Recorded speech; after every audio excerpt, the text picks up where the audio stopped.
March 44 BC, and Julius Caesar walks into the Senate. This is a man who has beaten armies, crossed the Rubicon, survived a civil war, and come out the other side as the most powerful man in Rome. So he understands enemies. He's spent his entire life understanding enemies. And an enemy carries a sword and stands on the other side of a field where you can see him coming. But the men who killed him that morning weren't outside Rome. They were already in the room, and they knew him. They'd talked with him and worked beside him and taken his favors. And one of them was Brutus, a man Caesar had pardoned and then promoted. Shakespeare gave that moment its famous line, "Et tu, Brute?" Even you, Brutus. And we don't actually know whether Caesar said it. Probably not. But the line survived 2,000 years anyway, because everybody recognizes the feeling underneath it instantly. An enemy attacking you is just conflict. Someone close attacking you is something else entirely. And it teaches you the thing most people only learn after they've already paid for it, which is that danger doesn't always show up looking dangerous. Sometimes it's smiling at you. Sometimes it's praising you. And sometimes it's telling you exactly what you wanted to hear. Now, that doesn't mean everyone around you is secretly waiting to destroy you. That's not the lesson. And if it's what you take from this, you'll end up paranoid and alone. The lesson is smaller and far more useful than that. Appearances are incomplete. Someone can be friendly without being loyal, or sincere without being reliable, and they can genuinely care about you and still choose themselves the moment the cost gets high enough. Because people are almost never as simple as the word we file them under. Good, bad, honest, loyal, selfish. Nobody fits in one word. A person can be generous with money and careless with your secrets, brave in public and dishonest in private, completely supportive while you're struggling, and then strangely uncomfortable the moment you start winning. And here's the hard part. None of that shows up in conversation. Everybody knows how a trustworthy person is supposed to sound, because everybody knows how to apologize, and how to make a promise, and how to deliver the lines. I would never do that to you. I only want what's best for you.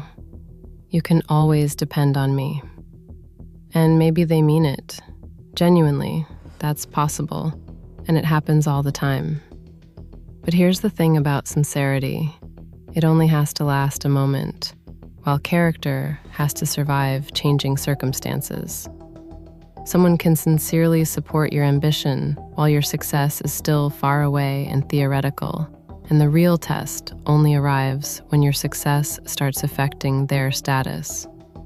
Someone can sincerely promise loyalty when loyalty costs them nothing, and the real test comes when standing next to you puts something they need at risk.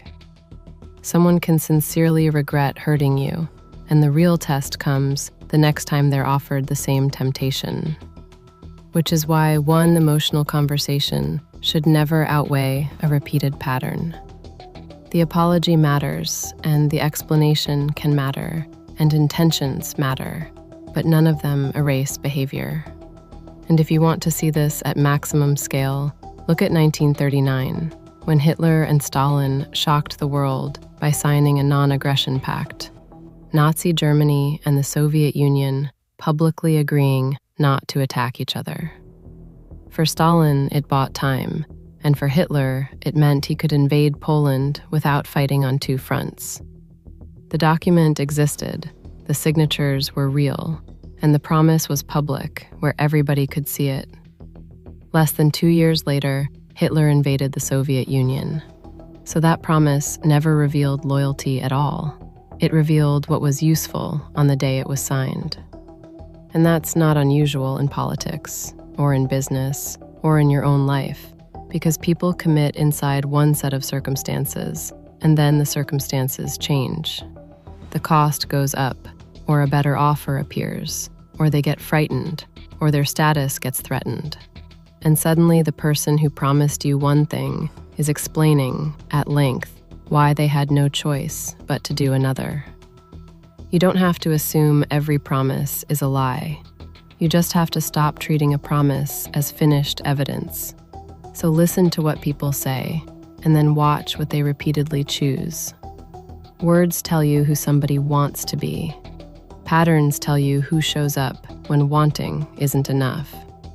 But even patterns look random until you understand what's sitting underneath them. Why does the reliable employee suddenly abandon the team? Or the supportive friend go quiet? Or the company that spent 5 years talking about loyalty start firing people? Why does someone who says they love you keep making choices that damage you? Most people answer that emotionally. He never cared. She was always fake. They're just bad people. And sometimes that's true. But usually there's a much simpler answer. The incentive changed.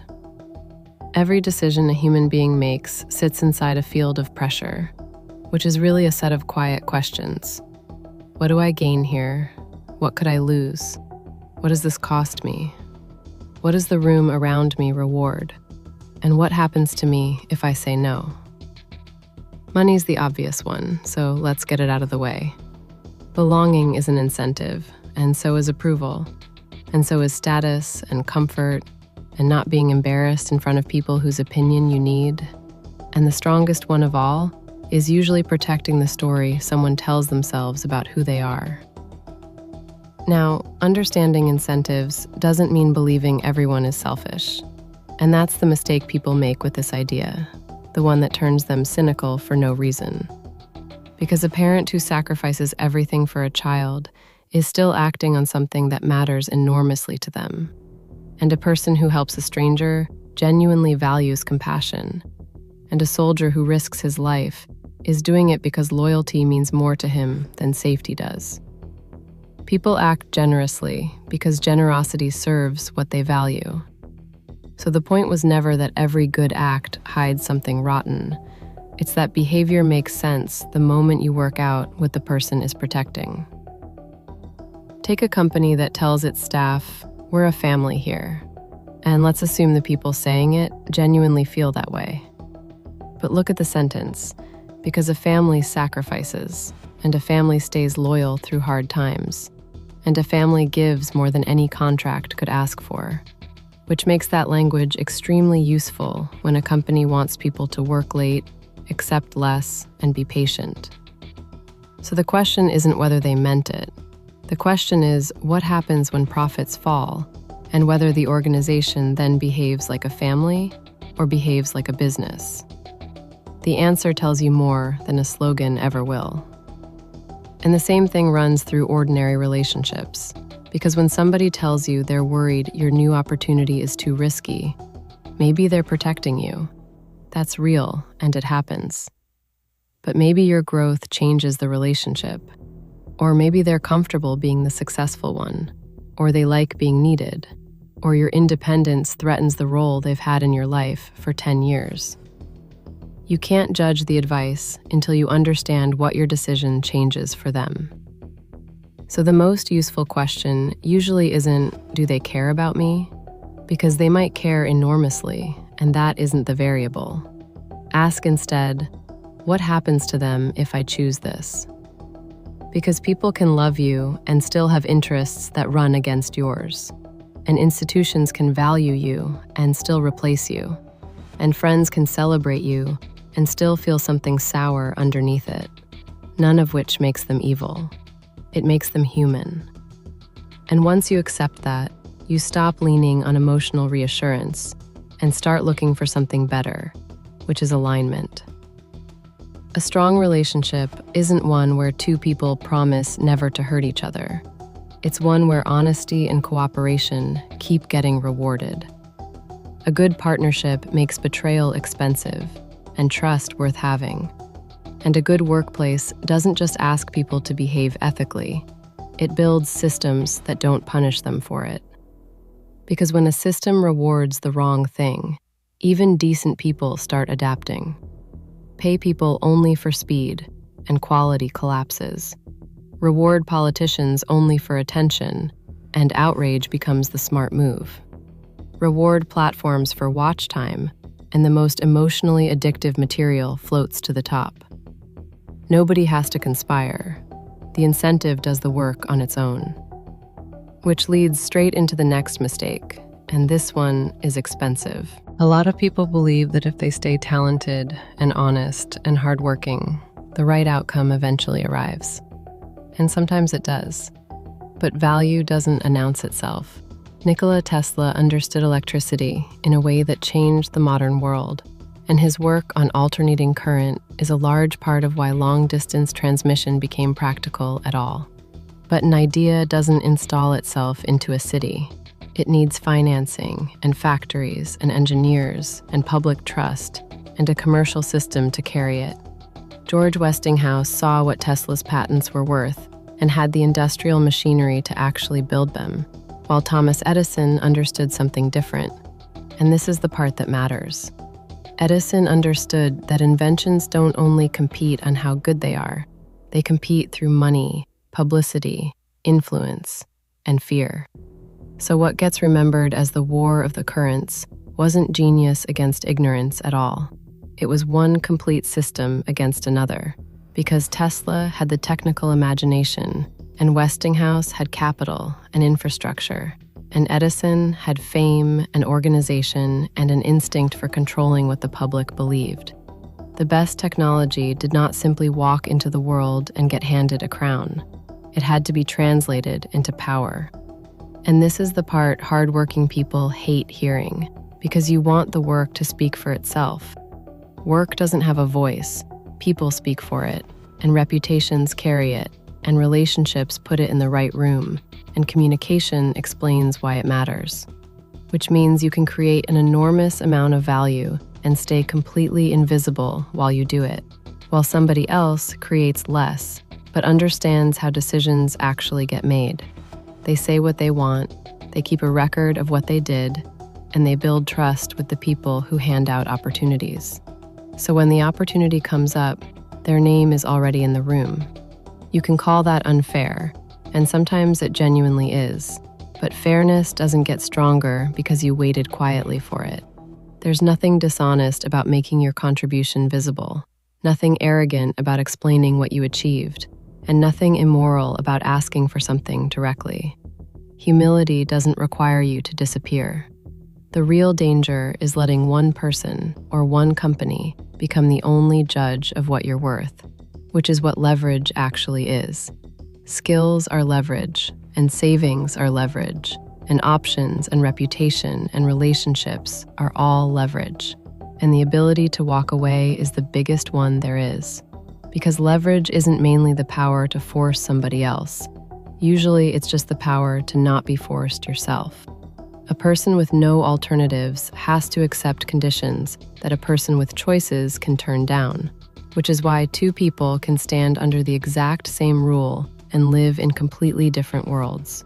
On paper, the rule is equal, but in reality, one of them has lawyers and money and time and influence, and the other one is standing there alone.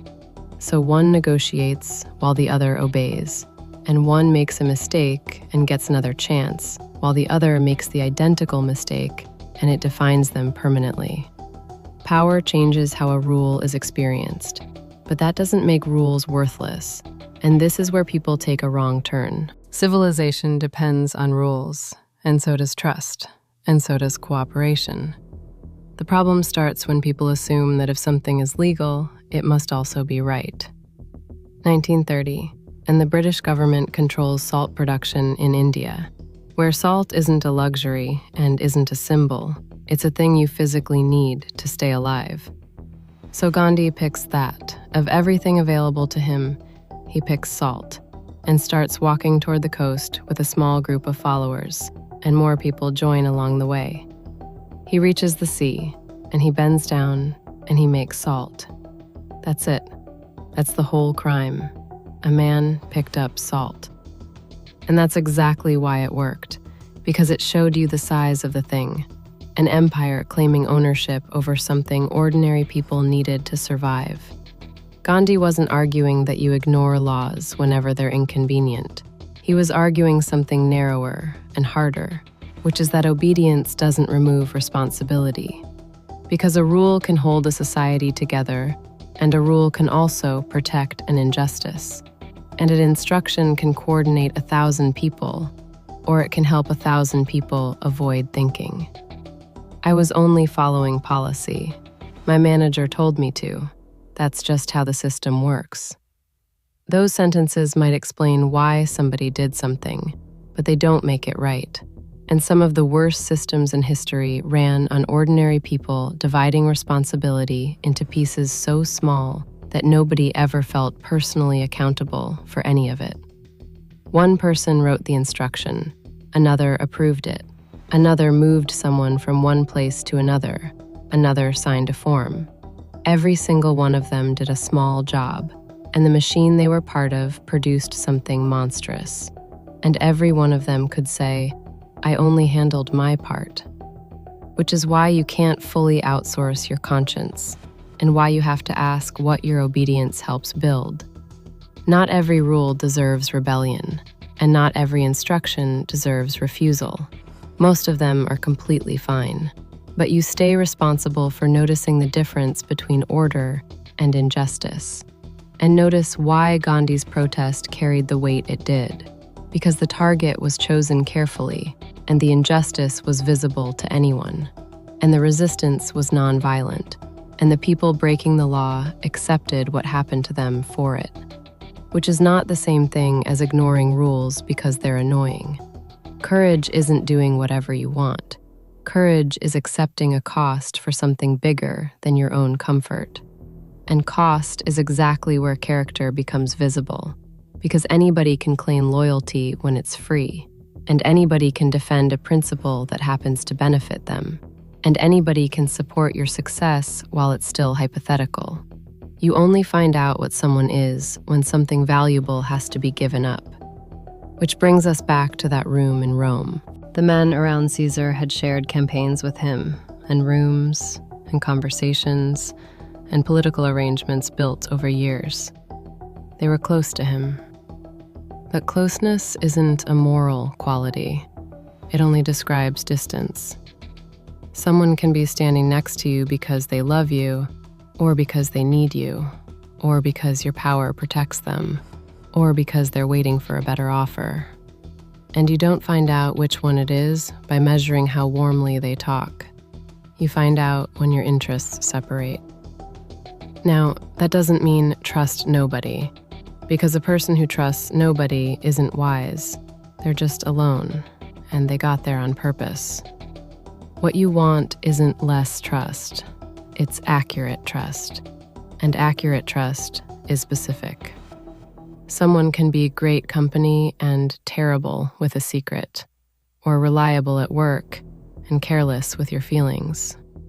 A relative can love you completely and still give advice shaped entirely by their own fear. And a friend can be rock solid while you're struggling and quietly unable to handle you doing well. So stop asking, "Is this a good person?" and ask instead, "Good with what?" Can they hold private information? Can they take disagreement without it becoming a fight? Can they celebrate someone else without turning it into a comparison? Can they take responsibility without immediately explaining themselves? And can they stay trustworthy when trust becomes inconvenient? Those questions protect you without turning every relationship into an interrogation, and they tell you who's earned access to your private life. Because vulnerability gets described as strength, and it genuinely can be. Princess Diana became one of the most recognized people alive, partly because she let the public see emotion the royal family kept hidden. She spoke openly, she showed warmth, she talked about pain and isolation, and things people at that level simply did not talk about. And it built a bond with millions. But exposure has another side, because once private pain becomes public material, you stop owning it. Newspapers interpret it, strangers argue about it, institutions use it, and people who never met you start behaving like they own your story. So the lesson isn't that she should have stayed silent. It's that openness is powerful precisely because it costs something.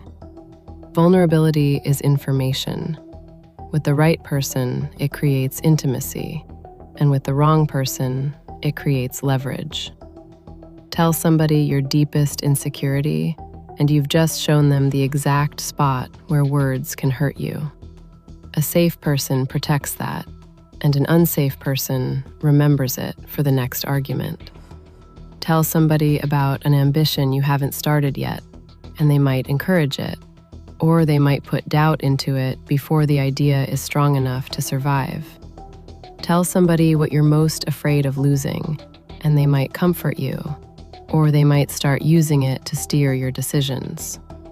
None of which means you should close up, because total secrecy isn't strength either. It's just loneliness with better branding. Everybody needs people they can be completely honest with, but access should be earned. Somebody listening carefully doesn't automatically make them safe, and somebody understanding you doesn't automatically mean they want good things for you. Because some people listen because they care, and some listen because information is useful. Time tells you which. Privacy isn't deception. Privacy is deciding who gets which part of you. And that gets more important once you accept something about every room you walk into. Every environment contains strategy, whether you enjoy strategy or not. And Benjamin Franklin understood that better than almost anyone. When he arrived in France during the American Revolution, he was representing a country that might not exist in 5 years. And America needed weapons and money and recognition and soldiers. But Franklin couldn't simply announce that the American cause was just and expect France to bleed for it. Because France had its own interests. It wanted Britain weakened, it wanted influence, and it wanted to know whether backing this revolution was worth the risk. So Franklin understood his own cause, but he also understood his audience. He used his reputation as a scientist and a writer. He built relationships, he adapted how he presented himself, and he made himself impossible to forget. He didn't abandon his goal by thinking about what France wanted. He made cooperation possible. That's strategy, and strategy is not manipulation. Manipulation hides the truth, so somebody acts against their own interest, while strategy understands the situation and finds the path, which means you can be strategic and honest at the same time.